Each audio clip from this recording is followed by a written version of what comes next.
ईश्वरपूर शहराचा चौफेर विकास करू आमदार जयंत पाटील। 9 वर्षात विकासाच्या अधोगतीचा इतिहास सगळ्यांना बरोबर घेणार। ईश्वरपूर शहराला विकासाच्या वरूनच ही निवडणूक लढवली आहे। विकासाला हे शहर प्रतिसाद देते हे अनेक वर्षांपासून पाहिलेलं आहे। शहराने विकासाच्या मुद्द्याला, पुरोगामी तत्वाला आणि गेल्या 9 वर्षात विकासाच्या अधोगतीचा इतिहास हे मुद्दे बघून मतदान केले आहे। ईश्वरपूर जनतेचे लाख लाख आभार। आम्ही सगळ्यांनाच बरोबर घेऊन शहराचा चौफेर विकास करू, अशी ग्वाही आमदार जयंत पाटील यांनी दिली आहे। ईश्वरपूर येथे नगरपालिकेतील विजयानंतर पत्रकारांशी ते बोलत होते। आमदार पाटील यांनी म्हटलं आहे की माझे अनेक अजातशत्रू वर्षापासूनचे आहेत। आमदार जयंत पाटील सहकारी आनंदराव मलगोंडे यांना नगराध्यक्षपदी कायम करण्याची संधी शहराने दिली। शहराला विकासासाठी ही निवडणूक आम्ही सगळ्यांनी चुरशीने लढवली। मुख्यमंत्र्यांनी येथे येऊन त्यांच्या शहरातील प्रश्नांची भाषणं सोडवणूक करण्यासंबंधी घोषणा केली। या प्रश्नांची सोडवणूक सर्वजण मिळून करू। विधानसभेला शहरातील लोकांनी जेवढा प्रतिसाद दिला तेवढेच मताधिक्य नगराध्यक्षपदाच्या उमेदवाराला दिले। आमदार पाटील यांनी म्हटलं आहे की इतिहास आणि परंपरा असणारा वाळवा विधानसभा मतदारसंघ आहे। चांगले काय वाईट काय हे ओळखणारे लोक येथे आहेत। त्यांचा गेल्या 40 वर्षांपासून मला आशीर्वाद आहे। आष्टा ईश्वरपूर शहराने आम्हाला प्रतिसाद दिला। गेल्या 9 वर्षात शहराचा अधोगतीचा विकास झालेला आहे।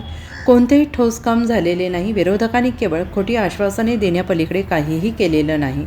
केवळ खोटे आरोप करून आम्हाला बदनाम करण्याचा प्रयत्न त्यांनी केला आहे। पण जनतेने विरोधकांना त्यांची जागा दाखवून दिलेली आहे। यापुढे आम्ही सगळ्यांना बरोबर घेऊन शहराच्या विकासासाठी प्रयत्न करू।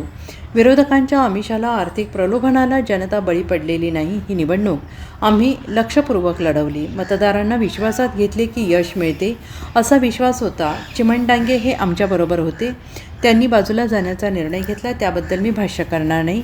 जे पराभूत झाले त्या सगळ्यांबद्दल सहानुभूती आहे। सांगली महापालिकेच्या आघाडीबाबत चर्चा सुरू आहे। उरण ईश्वरपूरच्या जनतेचे लाख लाख आभार मानेन मी। त्यांनी विकासाच्या मुद्द्याला, त्यांनी पुरोगामित्वाला, त्यांनी या उरण ईश्वरपूरच्या जो मागे राहिलेला मागच्या 9 वर्षाचा अधोगतीचा इतिहास आहे, त्या सर्वांच्याकडे बघून आनंदराव मलगुंडेंच्या सारखा एक अजातशत्रू, माझा सहकारी गेले अनेक वर्ष असणारा नेत्याला या शहराचा नगराध्यक्ष म्हणून काम करण्याची त्यांनी संधी दिलेली आहे। या शहराला आम्ही पुन्हा एकदा विकासाच्या रुळावर आणण्याचा पण करूनच ही निवडणूक लढवलेली होती। आणि विकासाला हे शहर किती प्रतिसाद देतं हे आज नाही, गेले 40 वर्ष सतत एक अपघात सोडला तर कायम सतत या शहरात दिसलेला आहे। मी आनंदराव मलगुंडे आणि आमचे 22 नगरसेवक ते निवडून आलेले आहेत आणि त्याचबरोबर 8 आमचे नगरसेवक पराभूत झालेत। त्या सर्वांना बरोबर घेऊन आम्ही या शहराचा विकास चांगला करू। जे आता नव्याने आमच्या विरोधात निवडून आलेले आहेत त्यांना देखील विश्वासात घेऊन या शहराचा चौफेर विकास करण्याचं काम आम्ही नक्की करू।